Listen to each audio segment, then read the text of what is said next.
Welcome to The Whole Steward, the holistic approach to wealth from a Christian worldview. I'm your host, Andrew Stanton, and I'm glad you've joined. Today, we'll look at the beginning of Proverbs chapter 1. Then we'll break down the CPI just a little bit more. Then I'll sum up the pros and cons of the residential real estate investment strategy that we discussed last week. So stick with me today on The Whole Steward.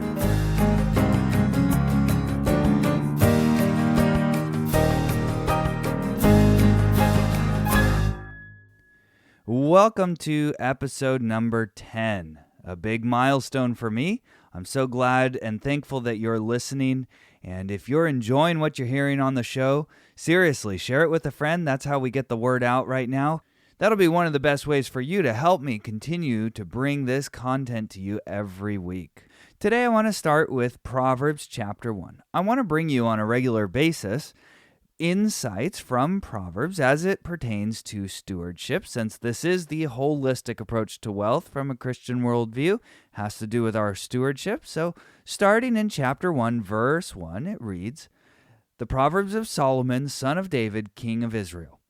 To know wisdom and instruction, to understand words of insight, to receive instruction in wise dealing, in righteousness, justice, and equity, to give prudence to the simple, knowledge and discretion to the youth. Let the wise hear and increase in learning, and the one who understands obtain guidance. To understand a proverb and a saying, the words of the wise and their riddles. The fear of the Lord is the beginning of knowledge. Fools despise wisdom and instruction." So Solomon the wise, king of Israel, and a very successful businessman, by the way, calls us to wisdom and instruction, to understand words of insight, and receive instruction in wise dealing, in righteousness, justice, and equity.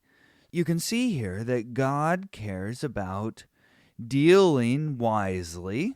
That means in the deals that you have with your fellow mankind and men and women that you come in contact with every day, to receive instruction in righteousness, which means to go about those activities in a right and proper way, and justice, what is proper and fair, and with equity, which speaks more to being equitable in your dealings as far as a fair trade for one thing or another.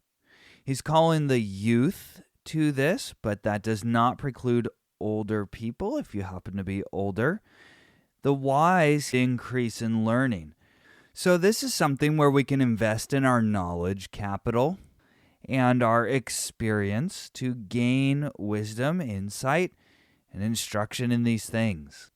Now, in case you're one of those who wants to skip over the fear of the Lord and just say, well, I'll do wise dealings and wisdom in my business and righteousness and equity as I see fit, without the fear of the Lord, Solomon says that's not possible. The fear of the Lord is the beginning of knowledge. So to begin to have true knowledge, you need to understand the Lord, because He's the one who made all things. Everything belongs to Him. The creation order is set by Him. He is the all-sovereign. He's the one who created the laws of the universe. He's the one that created mankind and told them to be fruitful, multiply, and fill the earth, to subdue it. So if you're going to do these things, the beginning of knowledge on how to do them would be to understand the foundation that God has laid in His Word. The fear of the Lord is the beginning of knowledge. Your knowledge is not complete without knowing the Lord. And the fear of the Lord just means that you recognize who He is: sovereign creator, sovereign sustainer, Lord of all, worthy of praise, holy and just, so you fear Him. It means you obey His commandments. And when it pertains to our spiritual life, you obey His commandment by believing in His Son. Jesus said, "Anyone who receives me receives him who sent me. That is where true knowledge begins. But it does not end there, and Solomon will jump into a lot of detailed proverbs and wisdom insights into all things stewardship. We'll see those in coming weeks, but I wanted to just lay the foundation, as he does in chapter 1, that we can and will receive wisdom and insight in wise dealing, in righteousness, justice, and equity, which are very important to our business on a daily basis. Now, last week I gave you an example of inflation. That is, the eggs that we buy from the farmer's market. I told you that we used to pay $15 for a flat of 30, and the price went up to $19, and then it went to $22, and I said that that was 47% inflation. However, this week I was informed by my inventory manager, my beloved wife, that the eggs are back down to $20 a flat. So they came down $2, or a 9% decrease. Now, how could I possibly track the inflation rate when it's so volatile? And why wouldn't the CPI include something like this? And how can I say the inflation rate on the eggs was 47% when the CPI index, you may have heard of, the Consumer Price Index, is somewhere much further below that? Well, that gets to the fact that the core CPI index does not include food. Let me read to you from the BLS.gov. When you look at the Consumer Price Indexes overview, you see sources of data. It says prices for the goods and services used to calculate the CPI are collected in 75 urban areas throughout the country and from 23,000 retail and service establishments. Data on rents are collected from about 50,000 landlords and tenants. The weight of an item is derived from reported expenditures on that item as estimated by the Consumer Expenditure Survey. Now, if you click on the Consumer Price Index news release, you see February 14th, 2023. In January, the Consumer Price Index for all urban consumers increased 0.5% seasonally adjusted and rose 6.4% over the last 12 months, not seasonally adjusted. The index for all items less food and energy increased 0.4% in January, up 5.6% over the year. So I don't know about you, but this 5.6% and this 6.4% inflation does not quite cut it when it comes to what I'm spending money on a daily basis. The consumer items that I pay for, such as food and energy, are not included in the same way that they used to be. Now, why would that be the case? Well, the government, as it borrows money, spends it into the economy, and creates inflation, has an incentive to not really be forthright about what the real rate of inflation is. High inflation rates do not bode well politically for the party that is in power. And since, as we discussed previously, this is a way to exert a silent tax on the people, it would make sense that they would want to hide that tax as best as possible. However, when you purchase your items at the store, it's very hard to say that this does not affect you as someone who is especially on a fixed income or is not getting raises to meet that inflation rate. Your effective income then is going down. At least the purchasing power of your income is going down. And they would have an incentive for you to not really realize that, although it's kind of hard not to, although most people won't spend the time to see what is the true inflation rate of my groceries. If I were to just continue to buy the same items at the store, 5.6% doesn't sound that bad. But if you look at the items that you buy, is it really that much? Or is it more? There is a website that I like to reference called shadowstats.com. If you look at shadowstats.com, they show you the consumer price index as it's calculated today. But just so you know, in the past, there were items included in the CPI, or the consumer price index, that are no longer included today. And those items make the CPI today seem lower than they would have been if we were still measuring it as we were, say, back in 1990 or back in 1980. I encourage you to check out shadowstats.com if this stuff interests you.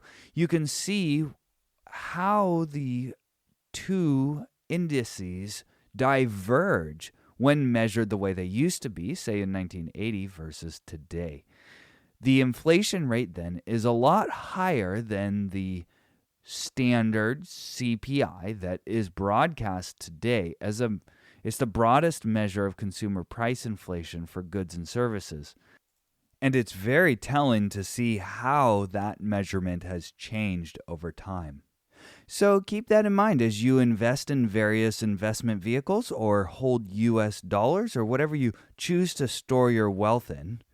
When we come back, I'll dive into the pros and cons of the investment vehicle that I discussed last week, which is the single-family residential real estate rental business. If you're interested in that, you might be interested to know some of the pros and cons that I've come up with next on The Whole Steward.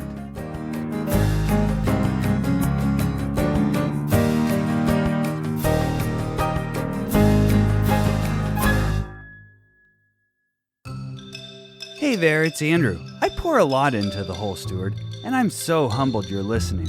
Did you know I regularly post new articles to our website? I also send the Holistic Approach to Wealth newsletter once a week, to which you can subscribe at thewholesteward.com/newsletter. If you're enjoying what you're hearing on the show, would you share it with a friend or leave us a review?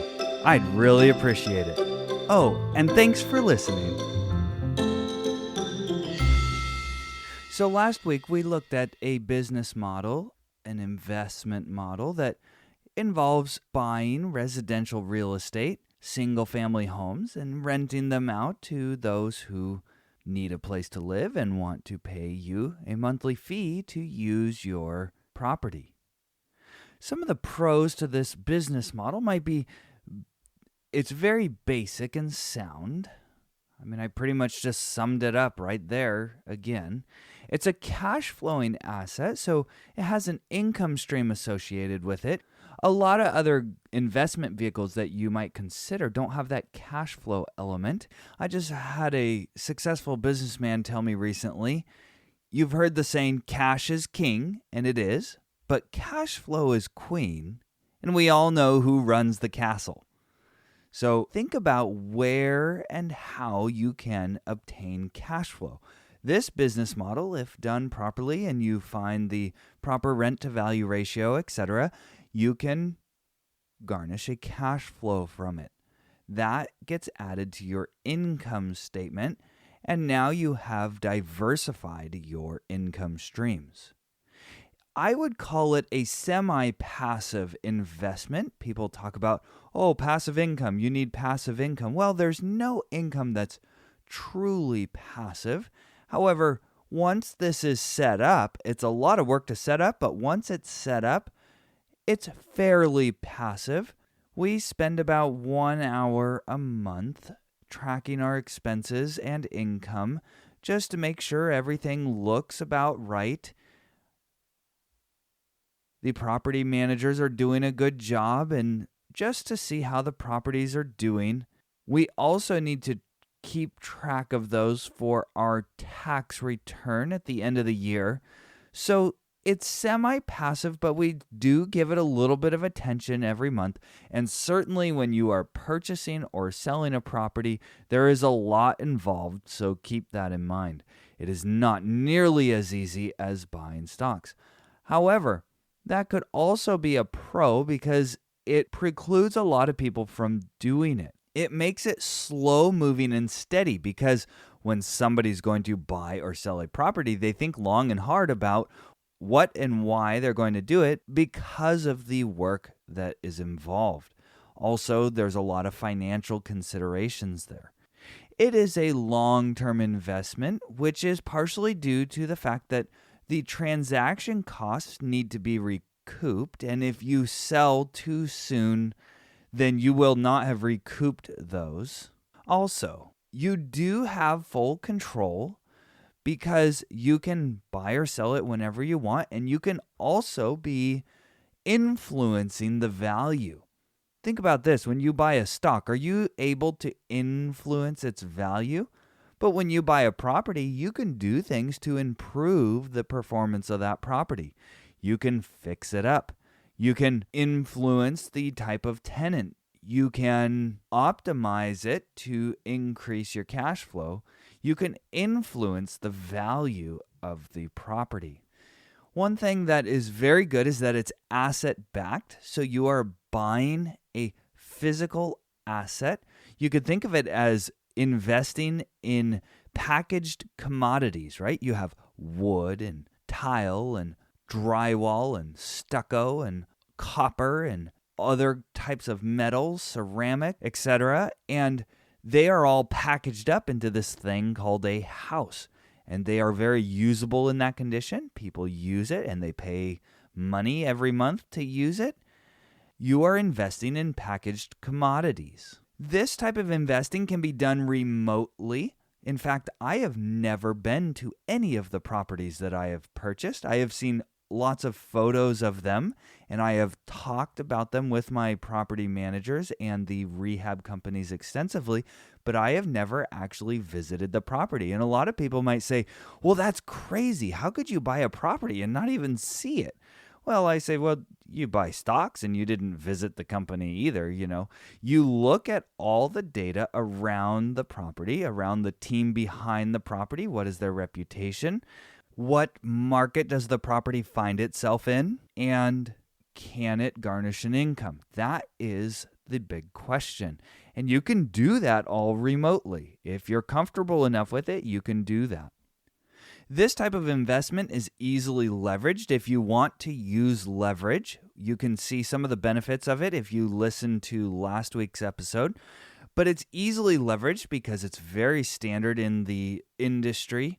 Banks will often let you go up to a 5-to-1 leverage, and it's backed by an asset. So if you were to, for some reason, default on the loan, which you should never do, and you should never have to do, the property is what is held as collateral.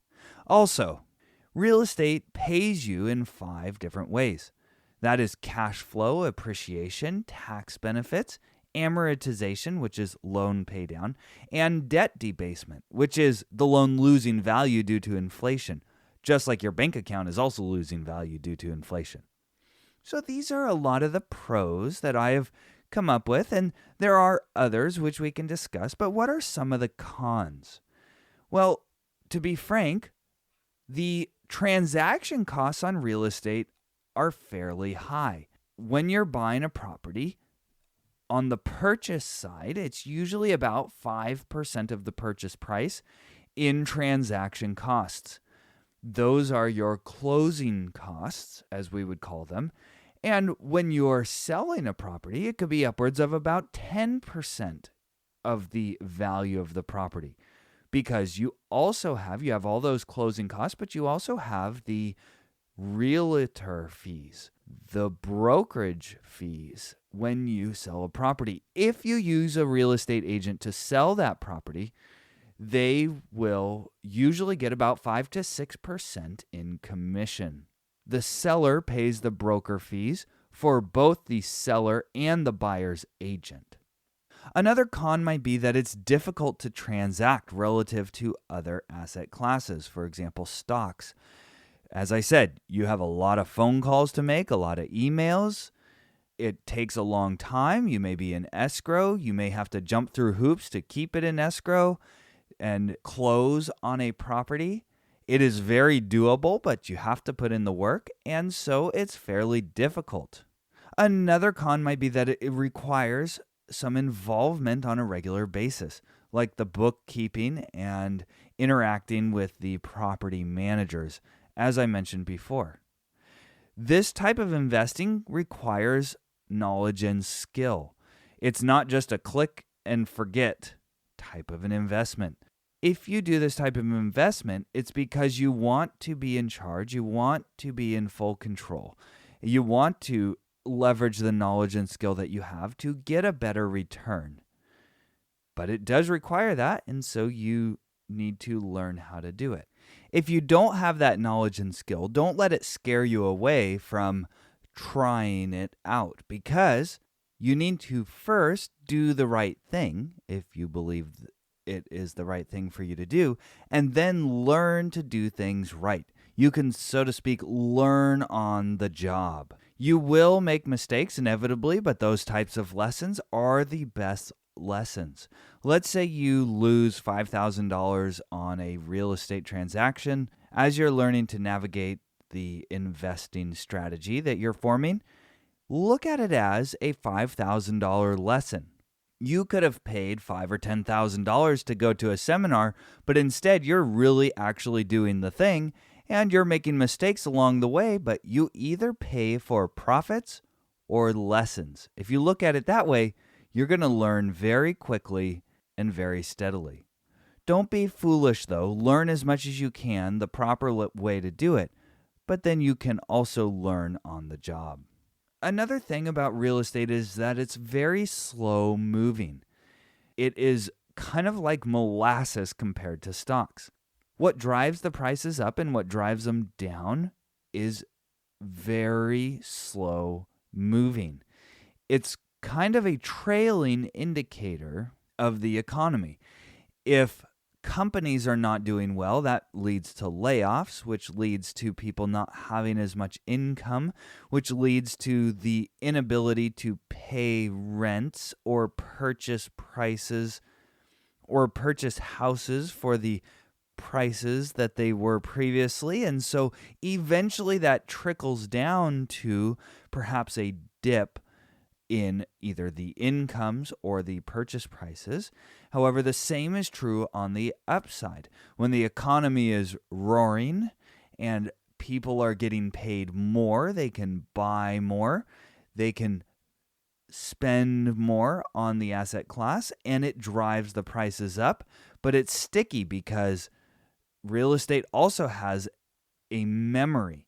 When people are looking to sell their property, they are looking at what we call comps or comparison sales. And so you're looking as a buyer at last month's sales, and you're saying, well, this other house in the neighborhood sold for this price, so I expect to pay about that same price or maybe just a little bit more.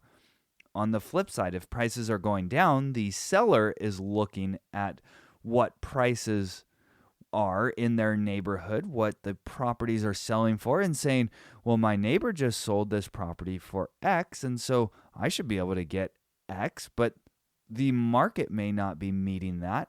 And so those buyers are holding on for something that was in the past, but now prices have come down. It takes a while for those sellers to figure that out and say, oh, I'm not going to actually sell my property for X. I'm going to have to sell it for Y. So that's a little insight into why the real estate prices are slow moving. That can be a bad thing if you want to get in and get out quick. It's not going to work very well for you. If you want a fast return, this is not a get-rich-quick scheme. However, slow moving can also work in your advantage because you can kind of see a train wreck happening in slow motion. And the savvy investors will be watching that and saying, hey, I need to get out now as this starts to unfold. Because it's a long-term investment, you should not expect to be able to break even in the first 1 or 2 years. The typical hold time for an investment like this might be 5 to 7, 8, or 10 years. You could certainly hold it longer than that, and if you had a loan on the property after 30 years, you will own the property outright. However, that's not the best way to grow at the maximum rate, but depending on your investment appetite, that may be a strategy that you follow. One last thing is, yes, you have full control, but you are still dependent on other professionals. Think of them kind of as your employees. You are dependent on the property managers, the tax professionals, the people who make the property investment viable. Those people may or may not do a good job. You need to be very careful who you hire to do the work for you. And so that takes some wisdom and some prudence. It also carries with it some risk. If they aren't doing a good job, that may damage your return on investment. I could argue, though, that stocks are very much the same, because if you're buying stocks, you're dependent on the management team of the company to do a good job in managing the company and running the company. In this case, you can have, for the most part, full control over the professionals that you choose to work with. If you're interested, shoot me an email. I can refer you to some of the companies that I work with. Now, as you know, I do not give investment advice. I just give you ideas to help you make your own decisions if you so choose. You need to do your own due diligence in any investment that you're making. My wife and I do a lot of research. We talk about our strategy and write it down on a regular basis, and we work together to accomplish this. These ideas are just one way, one very tiny niche that you could find success in. However, there are many, many ways to invest in real estate and other businesses. In a much broader sense, I'm just trying to inspire you to think outside the box for where you store your wealth, how you grow your wealth, and to be encouraged to do so, because otherwise you are losing value, and that value was created by things that God gave you to manage. And so the store of value is certainly a way that you can manage what God has given you to the best of your ability.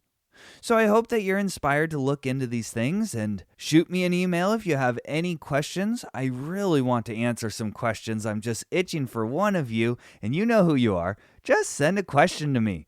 I'll answer it on the show if it would be helpful for everyone. Next week, we'll jump into a new and exciting topic for the whole steward. That is energy in economics. What's the impact of energy on economics? That'll be next week on The Whole Steward. Now that you know more, go out and grow more.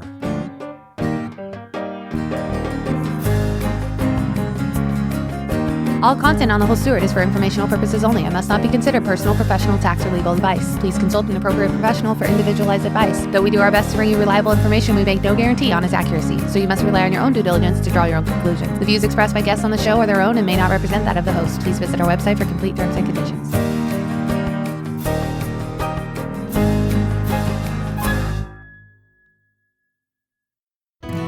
Thanks for joining us today for the holistic approach to wealth from a Christian worldview. This show is brought to you by thewholesteward.com.